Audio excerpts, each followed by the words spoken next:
Our next stop on our journey through ancient Babylon is the Royal Palace. But first, please remember to hit that like button. If you're enjoying this adventure, it's our way of saying thank you for joining us. Let's now meet a very special guest. His name is Mishalki, and he is here to deliver a message from the king. Come closer, so I can tell you what he says. I see you have excellent manners, standing up straight, and even looking into his eyes when he speaks. Very good. Keep it up, and perhaps you'll have the privilege of speaking with the king yourself one day. Wait, don't go. I haven't finished yet. You know, for such a young man, you lack proper decorum. Why aren't you sitting down when addressing someone of higher status? Oh, come now. Don't pretend you don't understand. I clearly said sit. Do you think I didn't notice the way you were eyeing my royal shoes? They were crafted in the finest workshops in Babylon. You know, the leather is from the royal herds, and the gold trim is the envy of every cobbler in the empire. Can't blame you for noticing that. Unlike your coarse cotton dress, these clothes are finer than any merchant in your hometown could offer. In fact, only those favored by the king can wear such fine linen. Well, then, shall I continue? Good. Here's what Meshalaki wants to tell you. The king needs some new shoes, and he wants you to make them exactly like your last pair. Not too shabby for a lowly cobbler.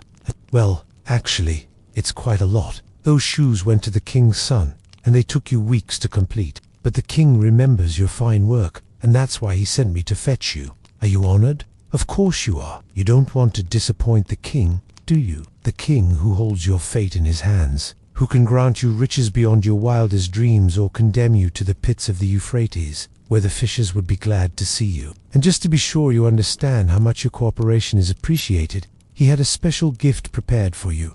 Look inside this box. What do you see? A fine dagger with a handle of ivory and gold. The blade itself is made of iron from the mountains of the north, and the sheath is lined with leather softer than any animal hide. You may keep this dagger as a reward for your service. Now get up, cobbler, and follow me. I'm sure the royal tailor would be pleased to put you to work right away. Wait, where are you going?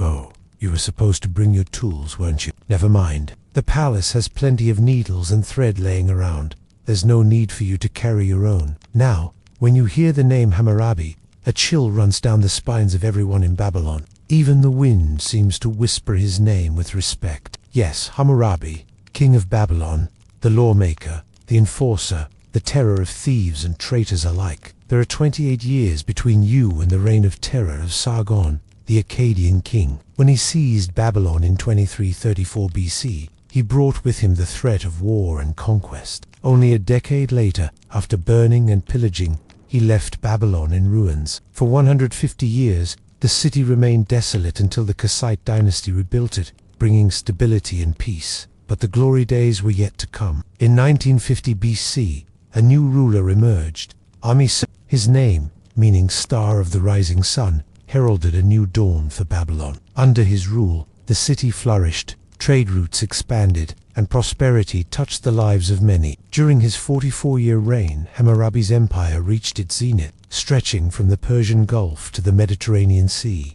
And when the sun set on his rule, his legacy shone brighter than ever. Hammurabi wasn't just a warrior king, he was a lawmaker, instilling order and justice across his vast domain. His code of laws, etched in stone and displayed in public squares, ensured that justice was served, regardless of social standing. If a son struck his father, his hand was to be cut off. If a daughter spoke harshly to her mother, she was to be thrown into the river. Such was the uncompromising nature of Hammurabi's law. But it wasn't just about punishment. The code also addressed civil matters, setting fines for damaged property or outlining the rights of tenants. His rule also saw the construction of temples and the promotion of trade. Under Hammurabi, Babylon became a hub of commerce, attracting merchants from across the known world. The influx of goods and ideas turned Babylon into a melting pot of cultures. But amidst this opulence and grandeur, there was a darker side. To maintain his authority, Hammurabi relied on an extensive network of spies and informants. Whispers of disloyalty or heresy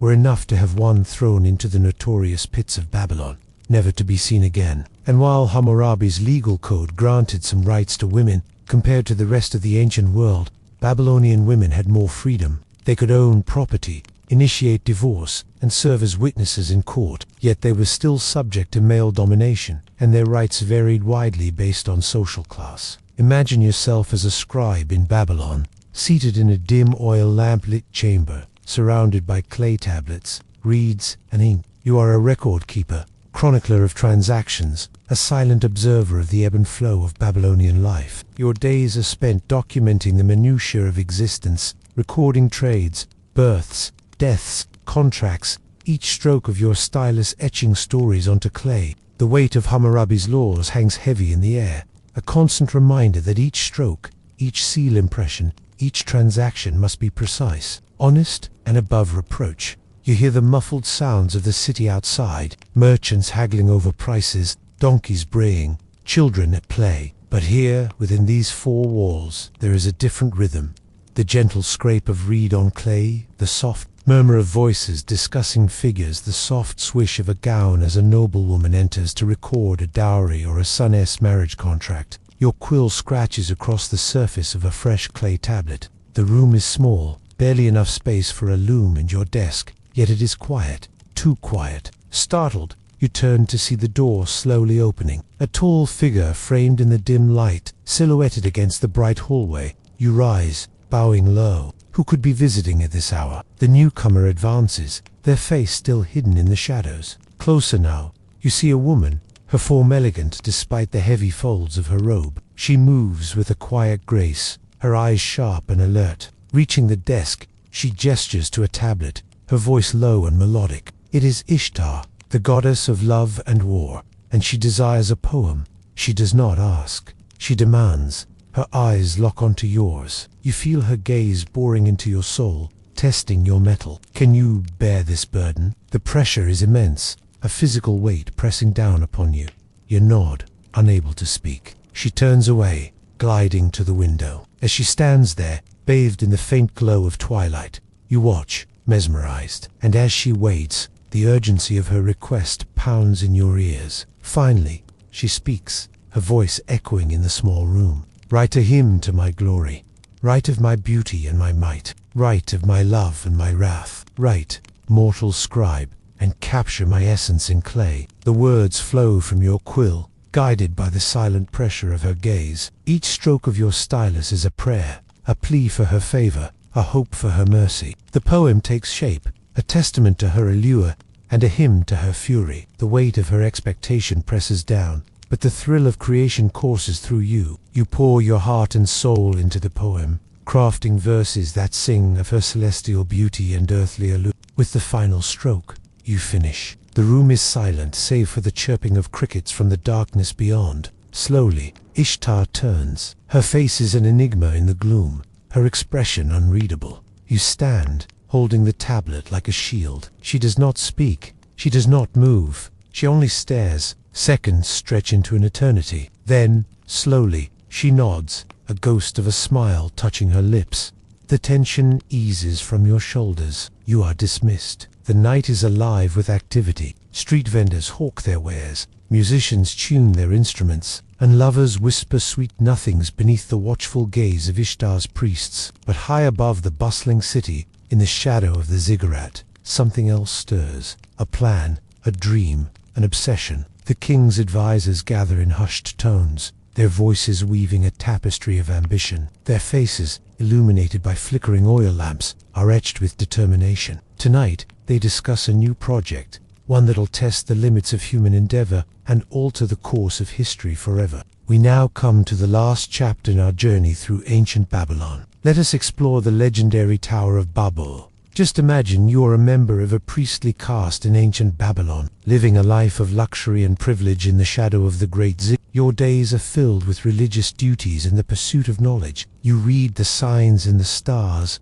interpret omens in the flight of birds, and chant incantations to ensure the favor of the gods. But there is a new project underway, one that promises to elevate you and your city to the realm of the divine. The construction of a tower so tall it will reach the heavens themselves. The idea is audacious, the scale unprecedented. You watch as layers of brick rise toward the sky, each one a testament to the strength and ingenuity of the Babylonian people. You know that this structure, the likes of which the world has never seen, will become a symbol of Babylon's greatness. But beyond the grandeur, there is a sense of unease. Whispers circulate among the populace. Some say the gods are displeased by the audacity of man. Could this tower, this monument to human achievement, provoke the gods' wrath? You feel the ground tremble beneath your feet. The air grows heavy with tension. The tower seems to pierce the heavens themselves. And then it happens. In an instant, everything changes. The top of the tower collapses,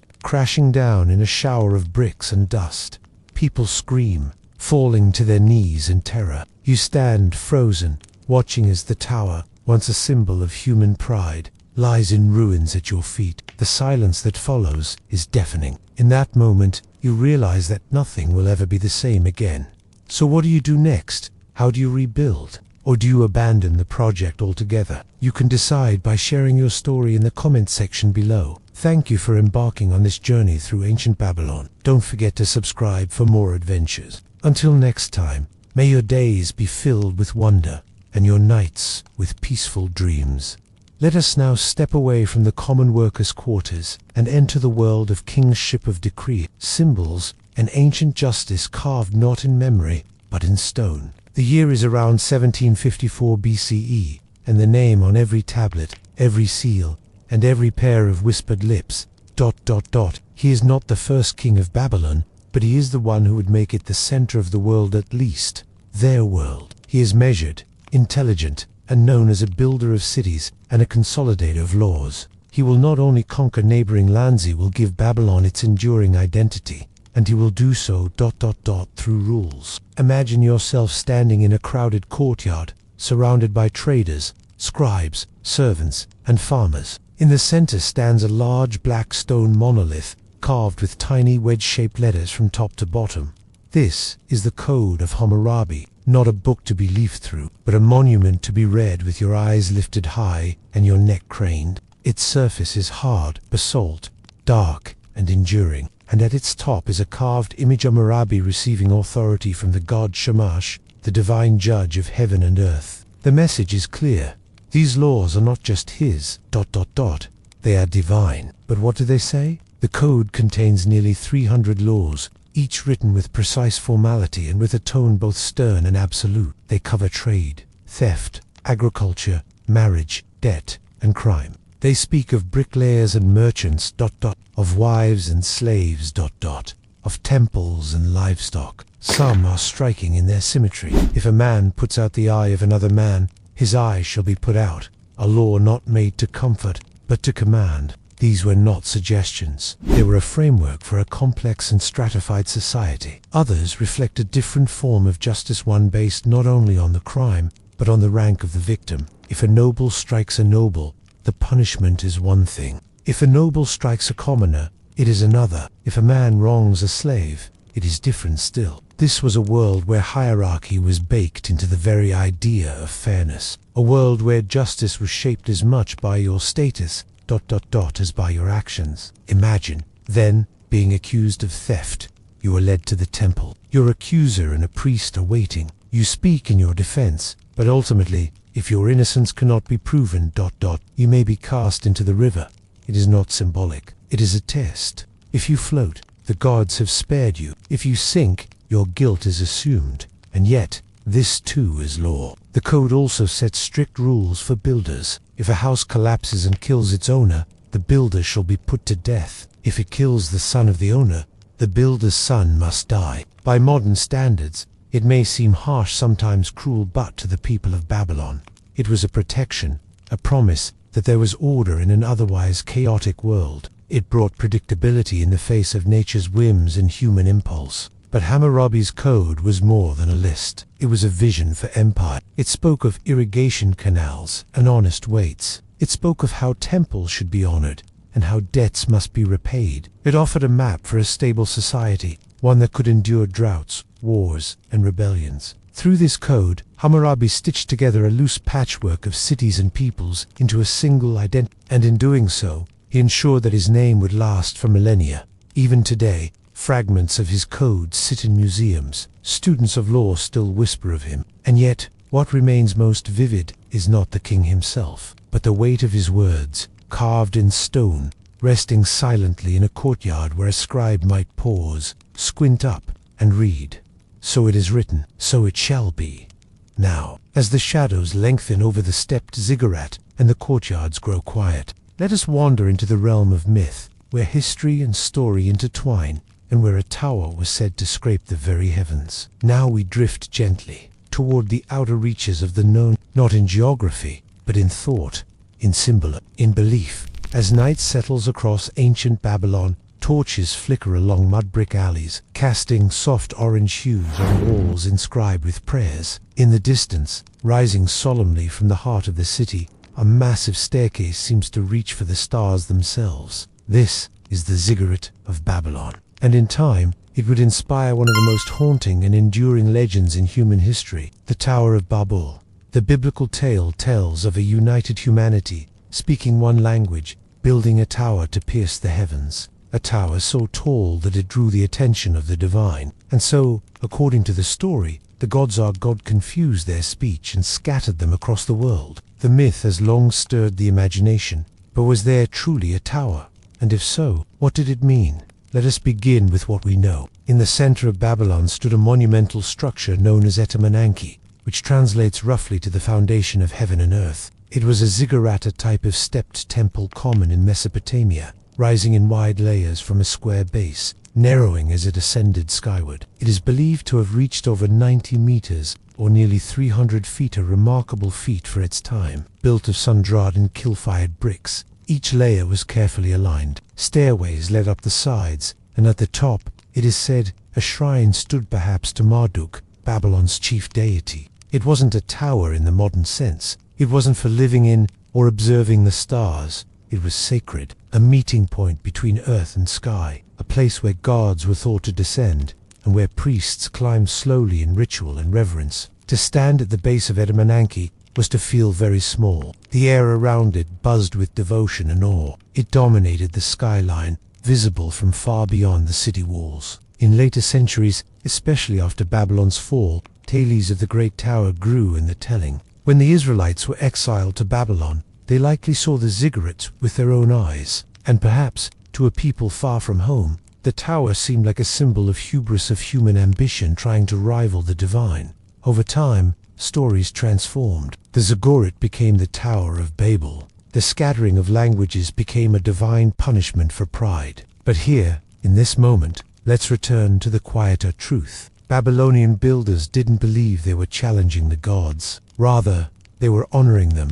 Their bricks, stamped with inscriptions, declared praise, not defiance. The architecture wasn't rebellious, it was reverent. And yet, as centuries passed, the tower crumbled. The top was destroyed by erosion, by conquest, by time. Alexander the Great ordered it restored, but he died before it could be done. The ruins were slowly quarried away, brick by brick, until almost nothing remained. Today, the site lies near the ruins of Hilla in modern Iraq. The silence there is deep, broken only by the occasional wind or call of a bird. The tower that once touched the clouds is gone, but its story echoes still in scripture, in art, and in language. Whether history or myth, the Tower of Babel reminds us of something deeper, that people have always looked upward, that they've always reached for meaning, for heaven, for order, in a vast and unknowable world. So now, we leave the shadows of legend behind and return to the living city, to the firelit courtyards and quiet chambers of those who lived not in struggle, but in privilege.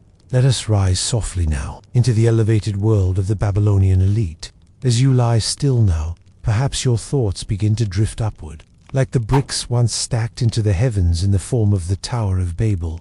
In the book of Genesis, the people of Babylon sought to build a tower so tall it would reach the divine. In response, God scattered their languages and halted their progress. But was there ever such a tower? Archaeologists have long studied the massive ziggurats of Mesopotamia, step temples that dominated the skyline. The Etemenanki, rising some 300 feet high, it loomed over the city like a man-made mountain. It is easy to see how such a structure could become myth. Foreign visitors, stunned by its size, may have misunderstood its purpose or exaggerated its height. The tale of Babel then becomes a cautionary myth, a story of hubris punished, unity shattered, and human limits reassert. But deeper still, the story reflects something older than Babylon, our desire to reach upward, to challenge our place, to climb. In the ruins of Babel silence reigns, no voices echo from its lost stones, and yet the myth lives on, not in dust, but in language itself. In every tongue we speak,